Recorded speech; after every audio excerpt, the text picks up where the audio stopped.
राजकीय वर्तुळातली एक मोठी बातमी समोर येते। छगन भुजबळांच्या भाजपा प्रवेशाची चर्चा सुरू असताना आता खुद्द मुख्यमंत्री देवेंद्र फडणवीसांनी सकाळ सन्मान सोहळ्यामध्ये भुजबळांच्या भाजप प्रवेशाबाबत सूचक वक्तव्य केलंय। हातात बालभारतीचं पुस्तक घेत छगन कमळ बघ असं म्हणत फडणवीसांनी भुजबळांच्या पक्षप्रवेशाचे संकेत दिलेत। अजित पवारांनी मंत्रिपद न दिल्याने भुजबळ नाराज होते। दरम्यान त्यांनी फडणवीसांची भेटही घेतली होती आणि त्यानंतर आता फडणवीसांनी हे वक्तव्य केल्यामुळे राजकीय वर्तुळात चर्चांना उधाण आलंय। दरम्यान सकाळ सन्मान सोहळ्यामध्ये मुख्यमंत्री देवेंद्र फडणवीस नक्की काय म्हणालेत आपण पाहूयात। मला हे पुस्तक हातामध्ये घेऊन खूप चांगलं वाटलं आणि पहिलीचं पुस्तक आहे त्यामुळे पाहून घेतो काय होतं। पहिलीच शिकलो होतं आपण, तेच होतं का, म्हणजे कमळ छगन कमळ बघ वगैरे आहे का बघून घेतो।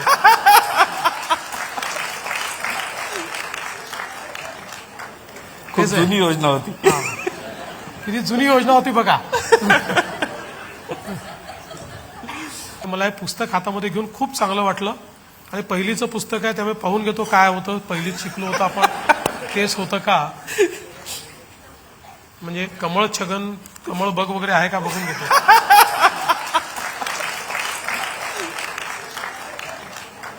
खूप जुनी योजना होती, किती जुनी योजना होती बघा। दरम्यान मुख्यमंत्री देवेंद्र फडणवीसांनी केलेल्या सूचक वक्तव्यासंदर्भात अधिक माहिती देण्यासाठी आमचे प्रतिनिधी सुरेश मसूरकर आपल्यासोबत जोडले। सूरज मसूरकर आपल्यासोबत जोडले गेलेले आहेत। सूरज, मुख्यमंत्री फडणवीसांनी हे मोठं विधान केलेलं आहे, याचा राजकीय अर्थ नक्की काय?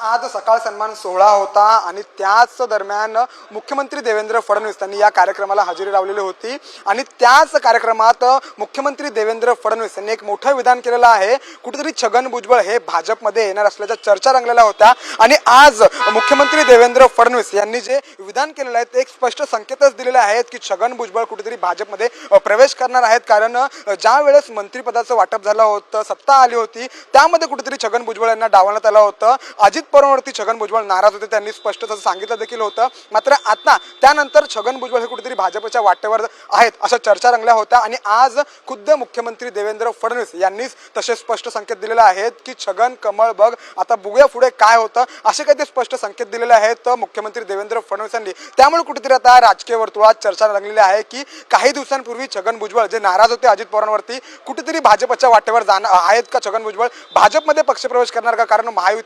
महायुतीतल्या सत्तेमध्ये एक मंत्रिपद कुठेतरी रिकाम आहे। त्याच्या आधी जयंत पाटील यांच्या नावाची चर्चा होती, मात्र त्यानंतर छगन भुजबळ जे आहेत ते मंत्रिपदाच्या वाटपावरनं अजित पवारांवरती नाराज झाले होते आणि त्यानंतर या सगळ्या चर्चा रंगल्या होत्या। भाजपच्या वाटेवरती छगन भुजबळ असल्याची चर्चा रंगल्या होत्या आणि आज खुद्द देवेंद्र फडणवीस यांनीच तसे स्पष्ट संकेत दिलेले आहेत की छगन कमळ बघ, म्हणजे कुठेतरी भविष्यामध्ये छगन भुजबळ जे आहेत ते भाजपमध्ये दिसू शकतात आणि एखादं मंत्रिपद जे आहे ते छगन भुजबळांच्या वाट्याला येऊ शकतं। नाराज असलेले छगन भुजबळ भाजपमध्ये यावेळेस छगन भुजबळ नक्की काय निर्णय घेतात आणि भाजपाचीही काय भूमिका असते हे पाहणं महत्त्वाचं ठरेल। धन्यवाद सूरज, आपण दिलेल्या सविस्तर माहितीबद्दल।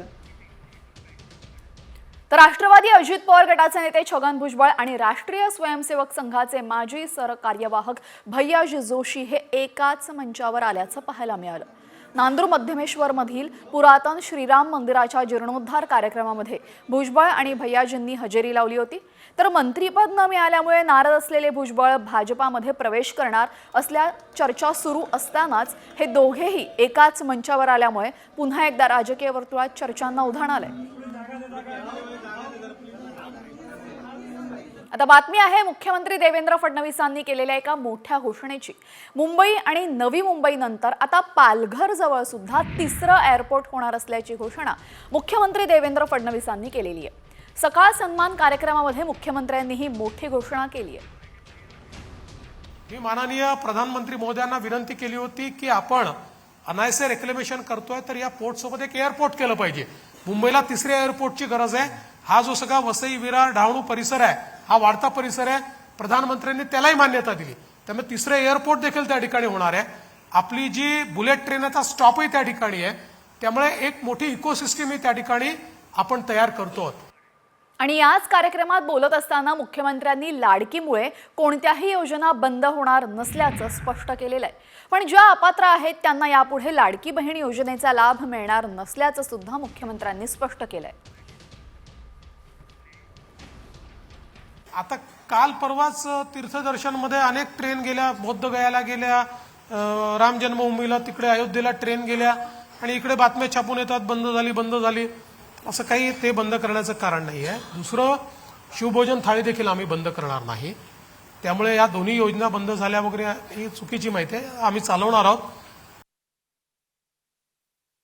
एकदा या सगळ्या योजनांच्या संदर्भात आढावा मात्र आम्ही घेणार आहोत. जसं लाडकी बहीण योजनेमध्ये असं लक्षात आलंय की अनेक अपात्र बहिणींनी देखील त्याच्यामध्ये फायदा घेतलेला आहे.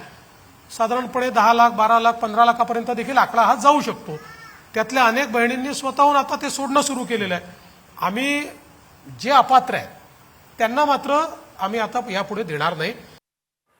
तर लाडकी बहीण योजनेमुळे आता राज्यातील बळीराजाला मोठा फटका बसलाय. लाडकीमुळे सिंचनाचं अनुदान थकल्याचं समोर आलंय. मात्र किती अनुदान थकलंय यावरचा पाहूयात हा स्पेशल रिपोर्ट.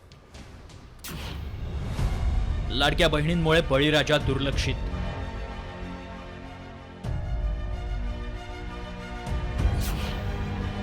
लाडकीमुळे सिंचन योजनेचं अनुदान थकलं.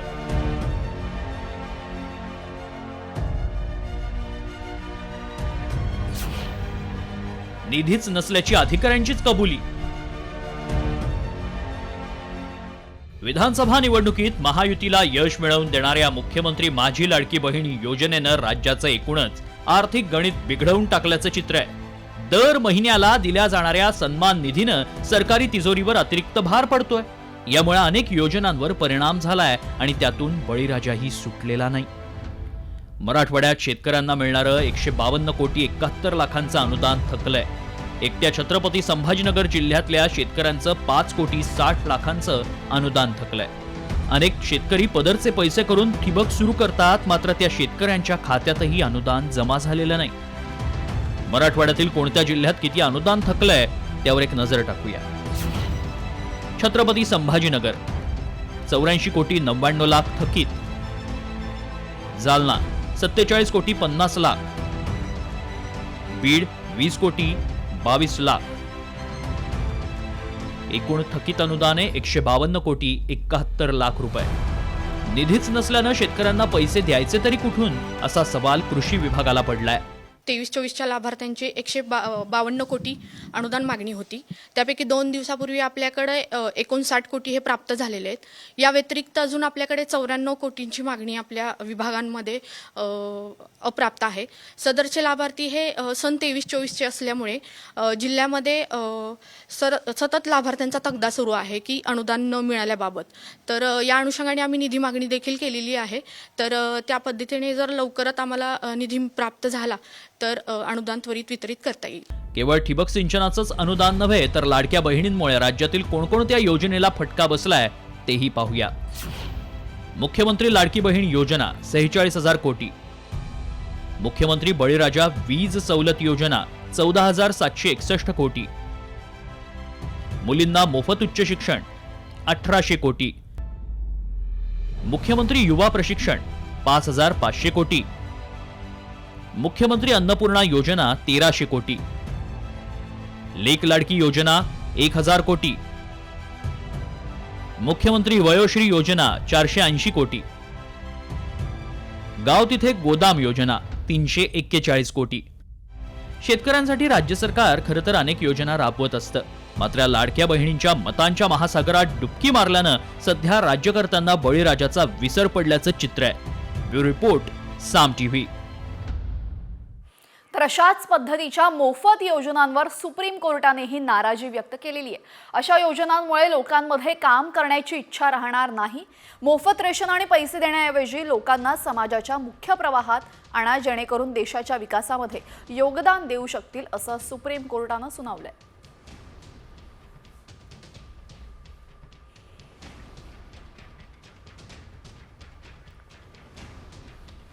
निवडणुकांपूर्वीच्या मोफत योजनांवरनं सुप्रीम कोर्टाची नाराजी. मोफत योजनांच्या खैरातीमुळे लोक काम करेनात, कोर्टाचं म्हणणं. मोफत योजनांऐवजी सरकारनं नागरिकांना मुख्य प्रवाहात आणावं असं कोर्टानं सुचवलंय. दिल्लीमध्ये शरद पवारांनी उपमुख्यमंत्री एकनाथ शिंदेंचा सत्कार केला आणि महाविकास आघाडीमध्ये अस्वस्थता पसरली. ठाकरे गटाने थेट पवारांवर टीकास्त्र डागलंय. दरम्यान शिंदेंच्या सत्काराने नेमकं कसं राजकारण तापलंय, पवारांनी एका दगडात दोन पक्षी मारलेत का, पाहुयात यावरचा हा स्पेशल रिपोर्ट. शिंदेंचा सत्कार, मवियात हाहाकार.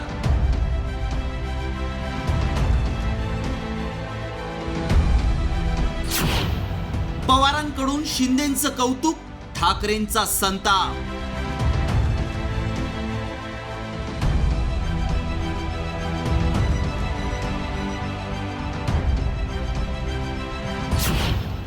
राजकीय संस्कृती की दबावाचं राजकारण.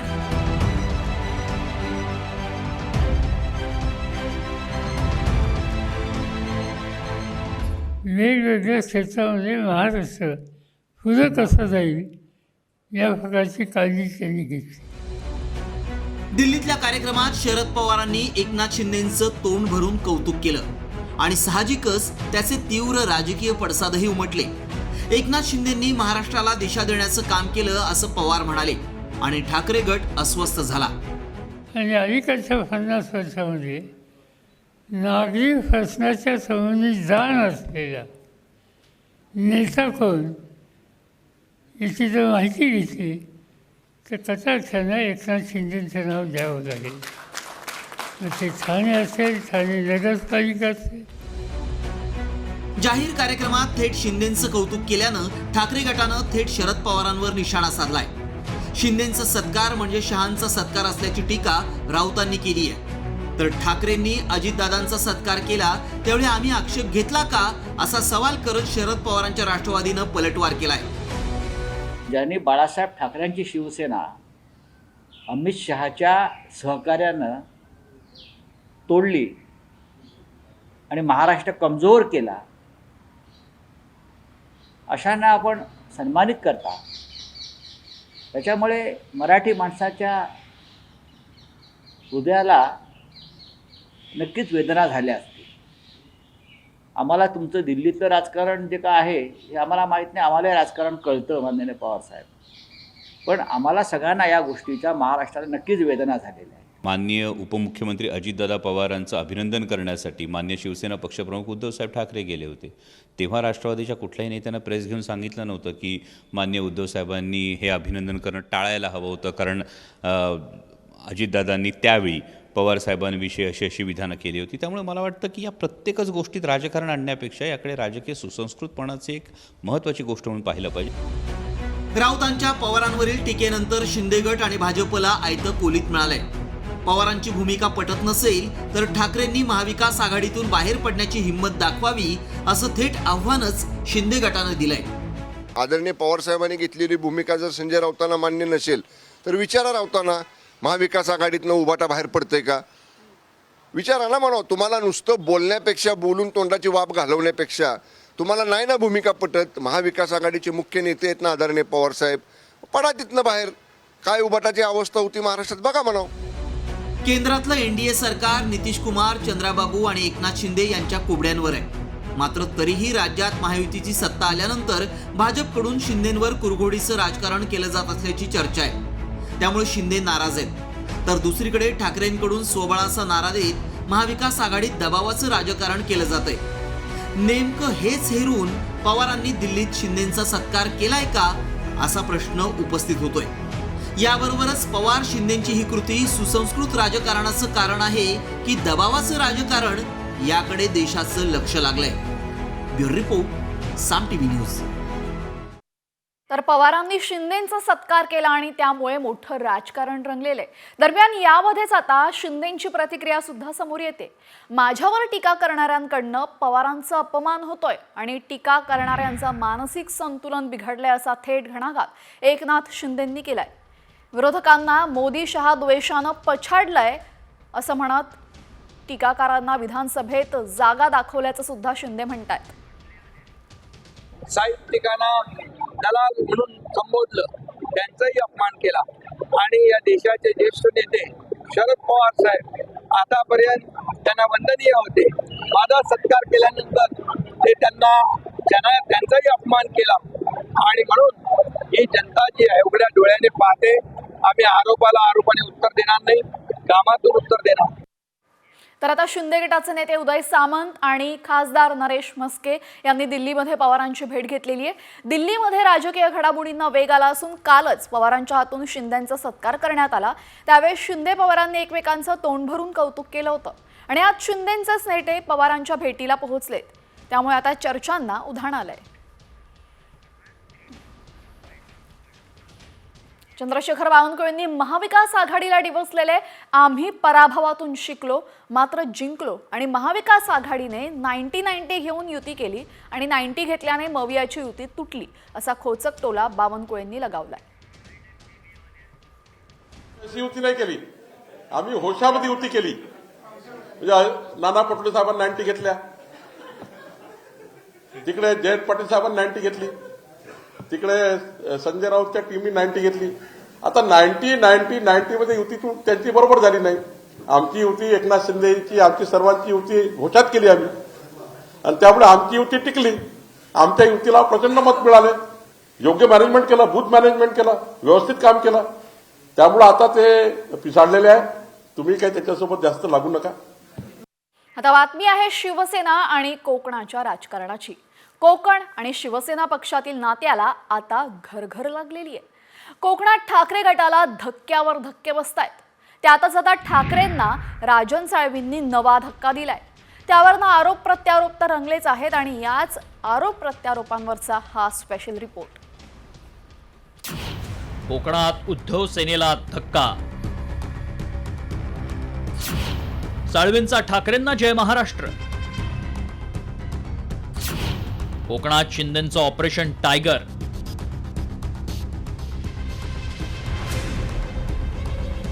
कोकण आणि शिवसेना हे नातं म्हणजे एका नाण्याच्या दोन बाजू.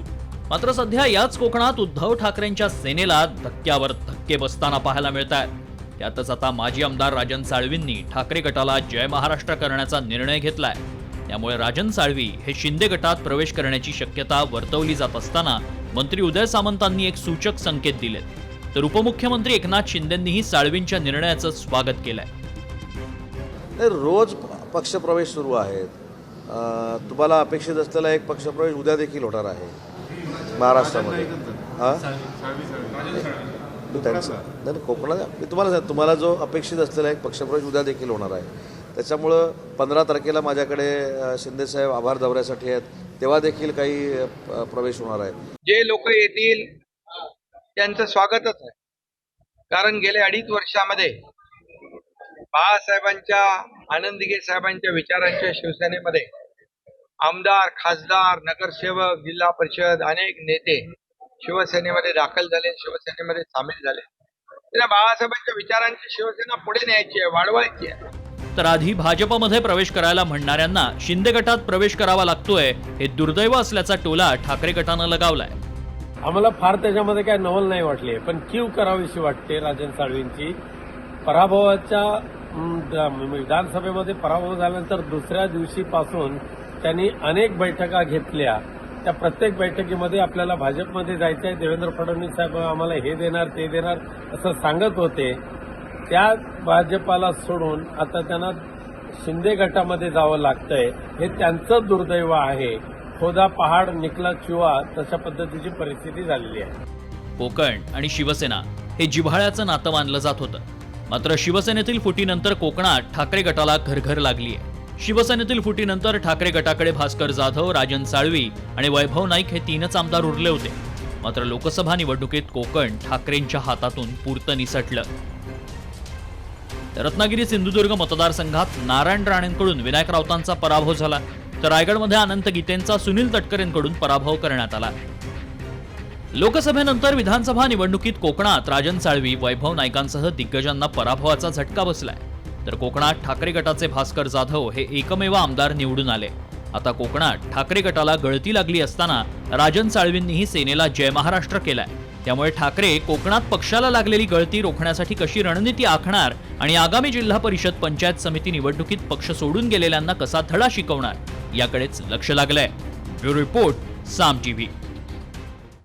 आता कोकणात शिंदे गटाकडनं ऑपरेशन टायगर सुरू असताना आता भाजपाने सुद्धा कोकणामध्ये महाविकास आघाडीला मोठा धक्का दिलाय. कुडाळमधील ठाकरे गट आणि काँग्रेसचे 9 नगरसेवक भाजपामध्ये प्रवेश करणार आहेत. यातल्या 7 नगरसेवकांनी भाजपाचे कार्याध्यक्ष रवींद्र चव्हाण यांच्या नेतृत्वामध्ये पक्ष प्रवेश केलेला आहे. कोकणामध्ये महाविकास आघाडीला धक्क्यांवर धक्के बसतायत. दरम्यान 9 नगरसेवकांनी आता भाजपा प्रवेश केला असून कोकणामध्ये महाविकास आघाडीला मोठी गळती लागलेली आहे.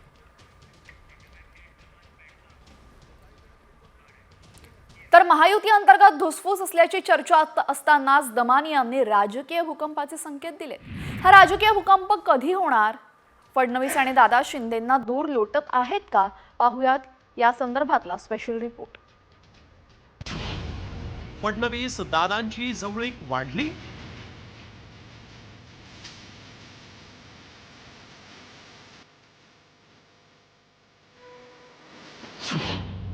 दादांचा देवाभाऊ एकनाथ एकटा.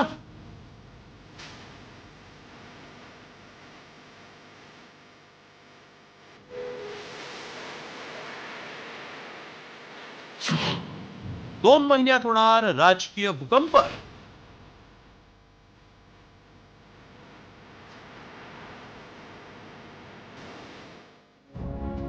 सत्ता स्थापनेपासूनच महायुतीतील अंतर्गत धुसफूस सुरूच आहे. त्यातच पालकमंत्री पदावरूनही नाराजी नाट्य रंगलंय. आणि या पार्श्वभूमीवर एकीकडे मुख्यमंत्री देवेंद्र फडणवीस आणि अजित पवारांची जवळीक वाढत असताना एकनाथ शिंदेंना दूर लोटलं जात असून 2 महिन्यांमध्ये राज्यात राजकीय भूकंप होईल असा दावा सामाजिक कार्यकर्त्या अंजली दमानिया यांनी केला. देवेंद्र फडणवीस आणि अजित पवार यांची जवळीकच नाही तर त्यांची चांगलीच आता गट्टी होताना दिसते. आणि कुठेतरी मला वाटतंय शिंदेंना आता साईडलाईन करण्याचा प्रयत्न होतोय. हे आपण एक नाही अनेक उदाहरणं झाली बघ. त्याच्यात मीटिंग्स घेणं असो ठाण्यामध्ये गणेश नाईकांना सांगून किंवा आपत्ती कमिटीच्या याच्यात त्यांचं नाव जे वगळण्यात आलं आणि मग ते जबरदस्तीने अगदी फारच लोकांनी आवाज केला म्हणून ते परत घालण्यात आलं. याआधीही शिंदेंची भाजपकडून कोंडी होत असल्याच्या चर्चा रंगल्या होत्या. मात्र शिंदे महायुतीत नाराज का आहेत पाहूया. आधी मुख्यमंत्रीपद आणि नंतर गृहमंत्रीपदही न मिळाल्यानं नाराजी. रायगड आणि नाशिकच्या पालकमंत्रीपदाचा वाद.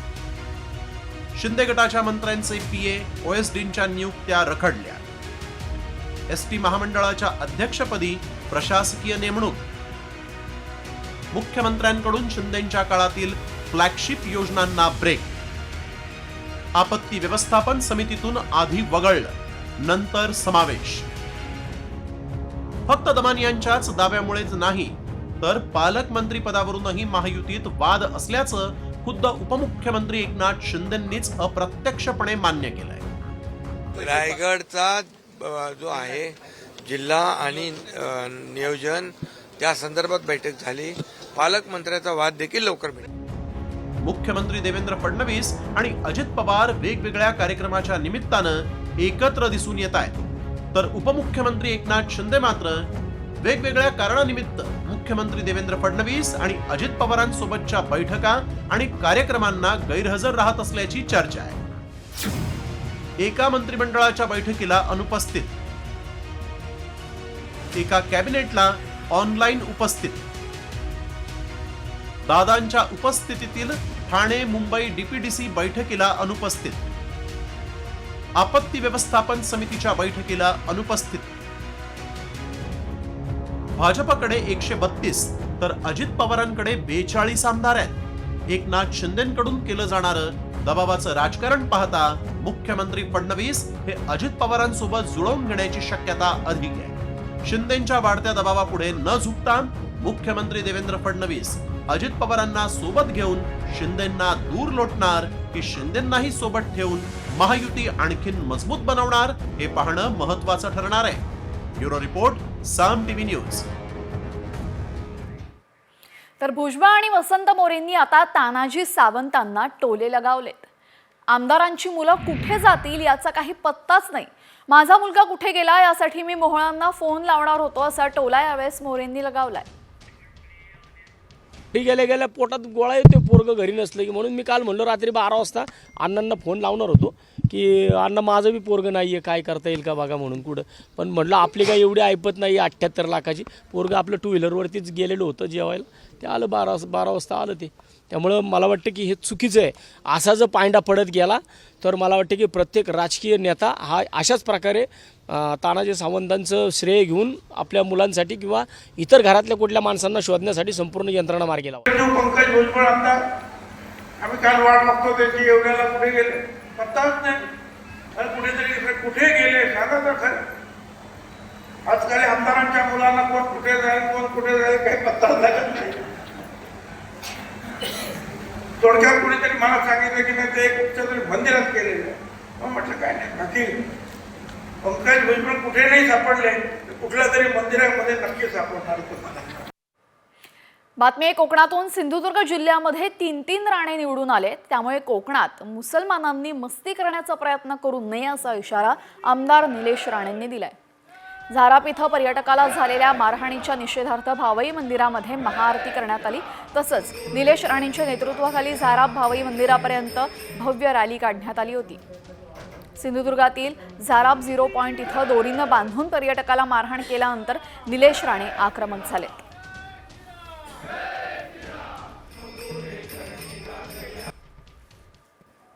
कारण का आता मतदारसंघामध्ये या जिल्ह्यामध्ये 3 राणे निवडून आले. या कोकणामध्ये जर या मुसलमानांनी मस्ती करायचा प्रयत्न केला तर तुमचं शेवटचं अंड पण ठेवणार नाही, एवढं लक्षात ठेवा या जमिनीमध्ये. मग काय होईल ते होईल. आपल्याला कुठे निवडणुकीचं आयुष्यभर कोणी लिहून दिलंय का ॲफिडेव्हिट. बातमी आहे भरत गोगावले यांनी केलेल्या एका वक्तव्याची. आपल्याकडे जादूचं घड्याळ असल्याचं आमदार भरत गोगावले यांनी म्हटलंय. गोगावलेंच्या मनगटावर 2 घड्याळ आहेत. याबाबत विचारलं असता गोगावलेंनी 1 घड्याळ जादूचं असल्याचं म्हटलंय. हातामध्ये यावेळेस 2 घड्याळ पाहायला मिळत आहेत, काय यामागचं रहस्य? एक जादूचं आहे आणि एक ओरिजिनल आहे. हे बघ, ह्याच्यात जादूचं घड्याळ घातलंय ते तुला काढून दाखवतो मी थोड्या वेळानं. थांब 1 मिनिट. काय आहे ते हे बघ, कसं आहे ते बघ. त्यामध्ये आपल्या संपूर्ण प्रकृतीचं ह्याच्यामध्ये दिलंच गेलंय की शुगर किती आहे, बीपी किती आहे, पाणी किती प्यायले, कोलेस्ट्रॉल किती आहे, अशा अनेक गोष्टी, हार्ट रेट सगळं. त्यामुळे एका मित्राने आमच्या ते दिलंय, ते आजच घातलं आणि पहिलाच तो आता विचारतोय चांगले बाबा आहे तर काय विरोधकांना वाटेल काहीतरी जादूचं घड्याळ घातलंय. आता बातमी आहे राजकीय वर्तुळातली. ठाकरे बंधू एकत्र येण्याच्या चर्चा अधूनमधून रंगत असतातच. त्यातच आता राज ठाकरे आणि उद्धव ठाकरे एकत्र येण्याच्या चर्चांना दुजोरा दिलाय तो आदित्य ठाकरेंनी. आदित्य ठाकरे नेमकं काय म्हणालेत, याबरोबरच कोणत्या अटींवर ठाकरे बंधू एकत्र येणार यावरचा हा विशेष रिपोर्ट. ठाकरे बंधू एकत्र येणार? महाराष्ट्रात नवी आघाडी होणार? शिवतीर्थाचा प्रस्ताव मातोश्री स्वीकारणार? गेल्या 2 दशकांपासून दुरावलेले 2 भाऊ एकत्र येऊ शकतात ही ठाकरे कुटुंबियांवर प्रेम करणाऱ्या तमाम मराठी जनांना हायसं वाटेल अशीच बातमी. महाराष्ट्राच्या हितासाठी ठाकरे बंधूंमध्ये समझोता होऊ शकतो का, याचं उत्तर थेट शिवसेनेचे आमदार आदित्य ठाकरेंनीच दिलंय. मनसेकडून अधूनमधून प्रस्ताव येत असल्याचं आदित्य ठाकरेंनी म्हटलंय. एक महत्वाचं आहे की जो आमचा गेल्या 2-2.5 वर्षातला लढा आहे त्याच्यात आम्ही एकदाही भूमिका बदललेली नाहीये. जे आम्ही मुख्यमंत्र्यांना भेटतो ते जाहीरपणे भेटतो, हुडीबिडी आम्ही घालून जात नाही. रात्री मध्ये मध्ये ऑफर तर येत असतात त्यांच्याकडून की चला हात मिळवणी करूया, सगळं काही असतं. पण जोपर्यंत महाराष्ट्र हिताचं तुम्ही बोलत नाही, जोपर्यंत लोकशाहीच्या हिताचं तुम्ही बोलत नाही, संविधान वाचवण्याचं तुम्ही बोलत नाही, तोपर्यंत आम्ही त्यांच्याबरोबर समझोता करू शकत नाही. गेल्या काही वर्षात शिवसेना ठाकरे गटाचे युती, इंडिया आघाडी आणि मविया असे प्रयोग करून झाले, मात्र ते फारसे काही फलदायी ठरलेले दिसत नाहीत. त्यामुळे भविष्यात उद्धव ठाकरे आता आपल्या भावाचा हात हातात घेऊन स्थानिक स्वराज्य संस्थांच्या निवडणुकांना सामोरे गेले तर काय होऊ शकतं, बघूया. ठाकरे बंधू मराठी मनासाठी हळवा कोपरा आहे. भाजपच्या हिंदुत्वाला ठाकरेंच्या हिंदुत्वाचा नवा पर्याय असेल. विभागलेला मराठी माणूस एकत्र येणार. मुंबई, पुणे, नाशिक शहरातील मराठी मतं एकत्र येतील. दोन्ही पक्षांना बळकटी मिळण्याची दाट शक्यता आहे. कार्यकर्त्यांमध्येही नवा उत्साह संचारेल.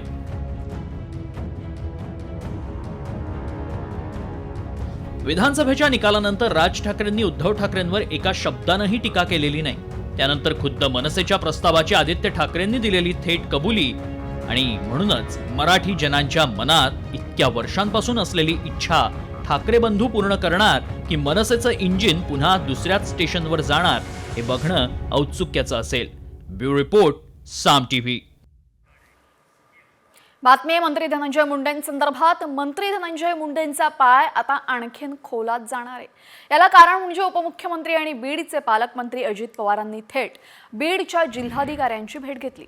परळीत 73 कोटींचा घोटाळा केल्याचा आरोप भाजपा आमदार सुरेश धस यांनी धनंजय मुंडेंवर केला होता आणि याच अनुषंगाने पालकमंत्री अजित पवार यांनी मागच्या 2 वर्षांमध्ये झालेल्या 877 कोटी रुपयांच्या निधीची चौकशी लावली आहे. या चौकशीसाठी अजित पवारांनी बीडच्या जिल्हाधिकाऱ्यांना कागदपत्रांसह मुंबईत बोलावलं होतं. तर त्यानंतर बीडचे जिल्हाधिकारी अविनाश पाठक यांनी अजित पवार यांची मंत्रालयात भेट घेतली. त्यामुळे आता धसांच्या आरोपांची अजितदादांकडून पडताळणी सुरू असल्यानं मुंडेंच्या अडचणी वाढण्याची शक्यता आहे. सर्वाधिक जास्त गोंधळ 2022-23 पर्यंत घालण्यात आलेला आहे बोगस बिलांचा. नियोजन विभागाने जी चौकशी लावली ती फक्त 2023-24 आणि 24-25 आत्ताची लावली. मी उद्या अजितदादांना विनंती करणार आहे की ही चौकशी 2019 पासून लावावी. तर आता परळीतील शरद पवारांच्या राष्ट्रवादीचे नेते माधव जाधव यांच्या मारहाण प्रकरणी बीड पोलिसांनी 3 महिन्यांनंतर जाग आलेली आहे. पोलिसांनी परळीचे शरद पवारांच्या राष्ट्रवादीचे उमेदवार राजेसाहेब देशमुखांच्या पोलीस गार्डचा जबाब नोंदवलाय. या प्रकरणी कैलास फडसह साथीदारांवर गुन्हा दाखल करण्यात आलेला आहे.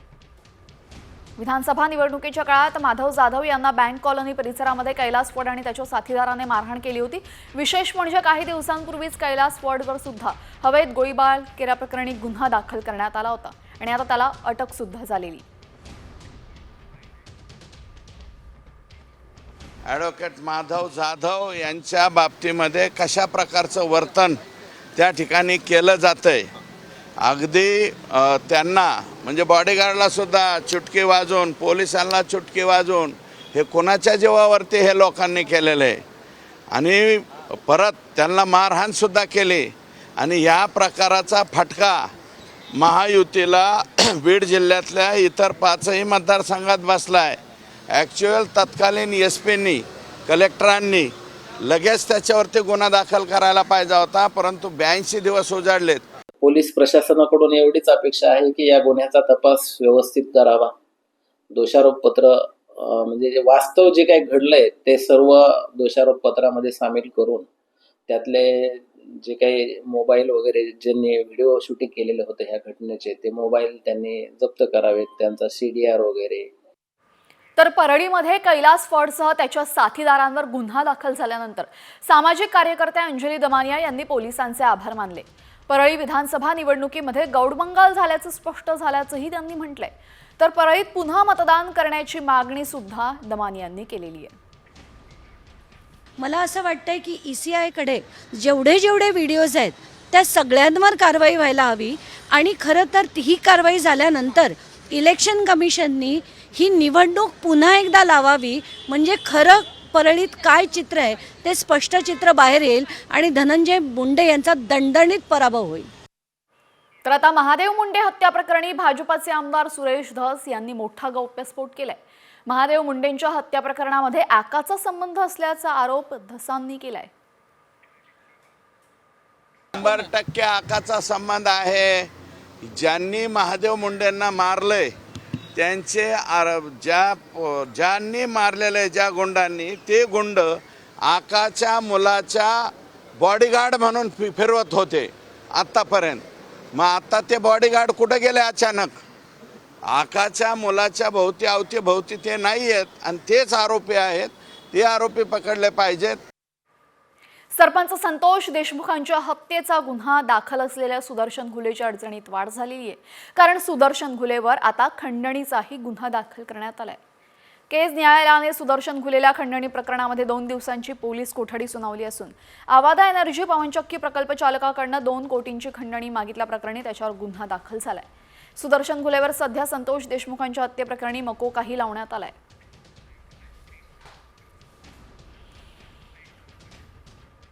राज्यातील सर्व मदरशांची सखोल चौकशी करून तपासणी व्हावी अशी मागणी मंत्री नितेश राणे यांनी केलेली आहे. तर मदरशांच्या चौकशीसाठी मुख्यमंत्री देवेंद्र फडणवीसांना मंत्री राणेंनी पत्र देखील लिहिलंय. मदरशांचा वापर देशविरोधी कारवाया करण्यासाठी होतो असा गंभीर आरोप मंत्री नितेश राणे यांनी केलेला आहे. असलेल्या सगळ्याच मदरशांची सखोल चौकशी व्हावी, सर्च ऑपरेशन आतमध्ये करण्यात यावं, प्रत्येक मदरशामध्ये आतमध्ये काय चाललंय, मुलांच्या शिक्षणाच्या नावाने सुरू केलेले हे मदरसे ह्याच्यामध्ये अगर अतिरेक्यांना पोचण्याचं काम होत असेल तर असे मदरसे आम्हाला हवेत कशाला. महाराष्ट्र सरकार म्हणून आपण भूमिका घ्यावी असं पत्र मी आदरणीय देवेंद्र फडणवीस साहेबांना लिहिलेलं आहे. यानंतर बातमी आहे पालकांसाठी अत्यंत महत्त्वाची. पालकांनो, तुम्हाला तुमची मुलं काय करतायत ते माहिती आहे का? तुमचं त्यांच्याकडे लक्ष आहे का? दरम्यान असं आम्ही का म्हणतोय असा प्रश्न पडला असेल तर ही बातमी काळजीपूर्वक पहा. शालेय मुलं नशेच्या विळख्यात अडकली आहेत. पाहुयात याच संदर्भातला हा स्पेशल रिपोर्ट. सार्वजनिक उद्यानात विद्यार्थी नशेत धुंद. सांगलीचा झालाय उडता पंजाब. पोलीस मात्र वसुलीतच व्यस्त.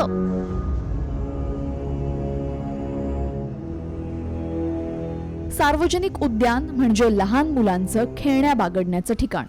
मात्र याच जागी शाळकरी मुलं चक्क नशेत धुंद असल्याचं दिसतंय. सांगली शहरातला एक धक्कादायक व्हिडिओ समोर आलाय. ज्या वयात हातात पुस्तक असतं त्या वयात या मुलांच्या हातात हुक्का दिसतोय. मुख्य म्हणजे ही मुलं लपून छपून नाही तर खुलेआम सार्वजनिक उद्यानात नशा करत असल्याचं दिसतंय. त्यामुळे सार्वजनिक स्वास्थ्य अबाधित राखण्याची जबाबदारी असणाऱ्या पोलिसांचं अशा घटनांकडे लक्ष आहे का, की पोलिसांचंच याला अभय आहे असा प्रश्न या निमित्ताने उपस्थित होतोय. व्यसनाची तलब भागवण्यासाठी चेन स्नॅचिंग, छोट्या मोठ्या चोऱ्या, अगदी दरोडे या मुलांनी घातलेले आहेत. आणि काही मुलं त्याच्या पुढे जाऊन त्या व्यसनाच्या आहारी जाऊन त्यांनी कुणी मित्राला मारलं, कुणी सुपारी घेऊन खून केला, अशाही गोष्टी घडलेल्या आहेत. या नशेचा जो बाजार चालू आहे त्याची विक्री करतात, निर्मिती करतात, वितरण करतात, त्या मुळावरती घाव घातला गेला तर कुठेही नशेचा बाजार जो आहे तो आटोक्यात येईल. देशाचं भवितव्य या चिमुकल्या हातात असतं. त्यामुळे या हातात या वयातच सर्रासपणे असे नशेचे पदार्थ दिसले तर त्यांचं भविष्य काय? त्यामुळे आपली मुलं काय करतायत याकडे पालकांनी डोळ्यात तेल घालून लक्ष ठेवणं जितकं गरजेचं आहे तेवढंच शिक्षकांनी विद्यार्थ्यांमध्ये प्रबोधन करण्याची गरज आहे. आणि हे अंमली पदार्थ इतक्या सहजपणे कसे उपलब्ध होतात याचा तपास करण्याची जबाबदारी पोलीस यंत्रणेची आहे. ब्युरो रिपोर्ट, साम टीव्ही न्यूज. छत्रपती शिवाजी महाराज आणि डॉक्टर बाबासाहेब आंबेडकरांविषयी वादग्रस्त वक्तव्य करणाऱ्या राहुल सोलापूरकरांना पुणे पोलिसांनी क्लीन चिट दिली आहे. सोलापूरकरांच्या दोन्ही व्हिडिओमध्ये गुन्हा दाखल करावा असा आक्षेपार्ह आढळलं नसल्याचं पुण्याचे पोलीस आयुक्त अमितेश कुमार यांनी म्हटलंय. त्यांचे जबाब पण झालेली आहे आणि जे त्यांनी एक्सप्लेनेशन, जे व्हिडिओ जे त्यांनी भौतिक सर्क्युलेट पण केला होता मीडियाला, त्या व्हिडिओचेच कंटेंट्स थोडा विस्तृत प्रमाणात जबाबात आहे. मी सांगितले ना साहेब की आत्तापर्यंत जे कंटेंट्स बघण्यात आला त्यामध्ये गुन्ह्याची प्रकार दिसून येत नाही. लाखो हृदयाची धडकन असणाऱ्या सैराट फेम आर्चीला म्हणजेच अभिनेत्री रिंकू राजगुरूला रिअल लाईफमध्ये परशा मिळाल्याच्या चर्चांनी जोर धरलाय. मात्र परशानं या सर्व चर्चा नाकारल्यात. कोल्हापूरच्या रांगड्या मातीत नेमकं काय घडतंय पाहूयात. रिंकूच्या स्टेटसमुळे चर्चांना उधाण.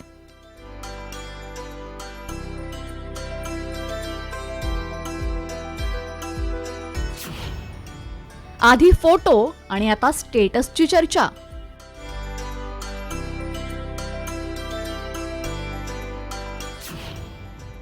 रिंकू आणि कृष्णराजच्या फोटोची इनसाइड स्टोरी.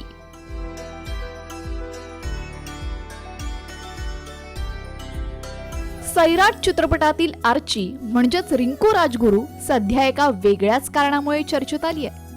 कोल्हापुरातील भाजपाचे नेते धनंजय महाडिकांचे चिरंजीव कृष्णराज महाडिकांनी पोस्ट केलेल्या एका फोटोनंतर ही चर्चा सुरू झाली आहे. त्यानंतर आता रिंकू राजगुरूच्या इंस्टाग्राम स्टोरीचेही वेगवेगळे अर्थ काढले जात आहेत. रिंकू राजगुरूने तिच्या इंस्टाग्रामवर एक फोटो पोस्ट केलाय.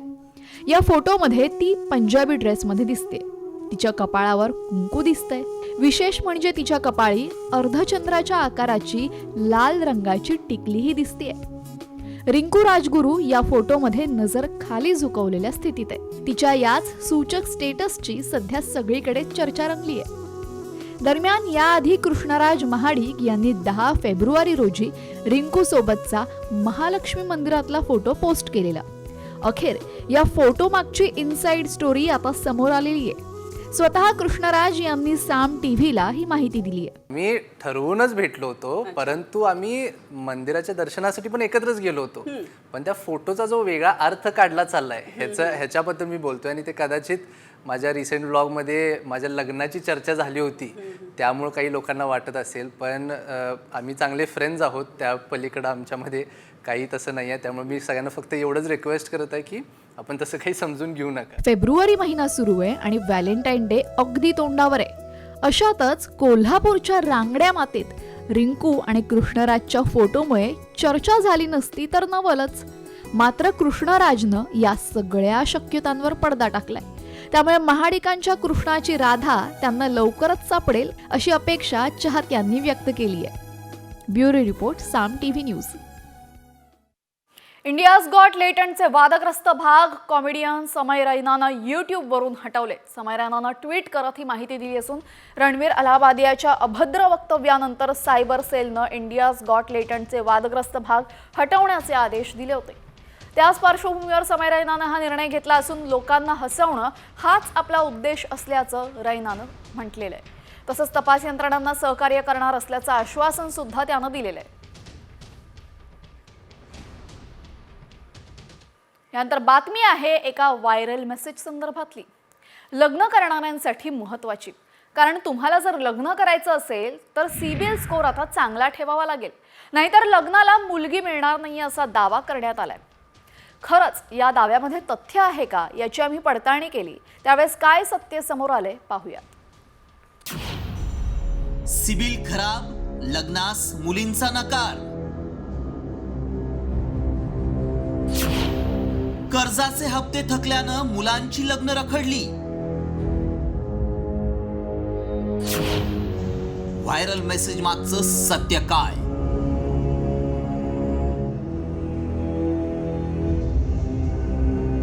आपलं लग्न वेळेत व्हावं, आपल्याला सुंदर मुलगी मिळावी अशी प्रत्येकाची इच्छा असते. मात्र महाराष्ट्रात अनेक ठिकाणी मुलांची लग्न रखडली आहेत. म्हणे सिबिल खराब असल्यानं मुलींनी लग्नाला नकार दिलाय. थोडक्यात काय तर घेतलेल्या कर्जाचा हप्ता चुकल्यानं काहींना लग्नास मुली मिळत नाहीयेत.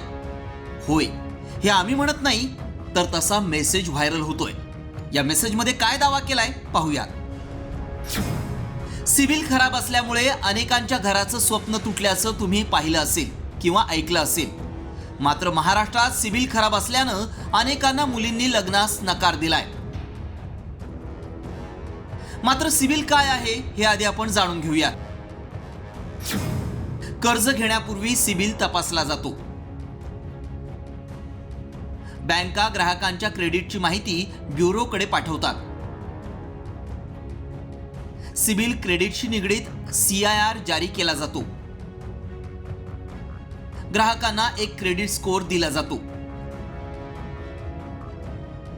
सिबिल स्कोअर काय आहे हे कळलं. मात्र मेसेज कुणी व्हायरल केलाय? खरंच अशा कोणत्या जिल्ह्यात सिबिल खराब असल्यामुळे लग्न होत नाहीयेत का याची पडताळणी करणं गरजेचं आहे. हा मेसेज अकोल्यातील असल्याचं समोर आलं. त्यामुळे आमचे प्रतिनिधी अक्षय गवळींनी गाव शोधून काढलं. ते थेट मूर्तिजापुरात पोहोचले आणि खरंच सिबिलमुळे मुलांना कुणी मुली देत नाहीत का हे जाणून घेतलं. मुलगा काय व्यवसाय करतो किंवा जॉब करतो, शेती करतो की अजून काही करतो, तर त्यामध्ये आता निश्चित मूर्तिजापूरमध्ये असे 2 प्रकार म्हणजे आता समोर आलेले आहे. हा प्रगत समाजामध्ये सिव्हिलचा जो विषय आला, सिव्हिलचा हा फार चुकीचा विषय आहे. कारण सिव्हिल तपासून तो आयुष्यभर त्या मुलीला सुख देईल की दुःख देईल हा विषय आपण आज ठरवू शकत नाही. ते पण त्याची कमाई जर चांगली असली, व्यवस्थित जर सगळ्या गोष्टी जर असल्या तर त्याला मुलगी द्यायला हरकत नाही माझ्या हिशोबानं. पण सगळेजणांनी जर म्हटलं का सिव्हिलच चेक केलं पाहिजे आणि त्याची कमाई जी आहे, कमाई जर व्यवस्थित असेल, सगळ्या गोष्टी जर व्यवस्थित असेल, हे जर पाहायला गेलं नाही तर हे चुकीचं आहे. त्यामुळं आमच्या पडताळणीत काय सत्य समोर आलं पाहूयात. सिबिलमुळे अकोल्याच्या मूर्तिजापूरमध्ये लग्न तुटलं. खराब सिबिल असल्यामुळे लग्नास मुली तयार होत नाहीत. सिबिलवरून आर्थिक स्थिती ठरवल्याचा आरोप होतोय. सिबिल खराब असल्यामुळे 2 तरुणांचं लग्न मोडलंय. मूर्तिजापूर शहरातला हा प्रकार उघडकीस आला होता. या संदर्भात आम्ही शहानिशा केली आहे. शहानिशा दरम्यान हा संपूर्ण प्रकार तंतोतंत खरं असल्याचं समोर आलंय. अक्षय गवडी, साम टीव्ही न्यूज, अकोला.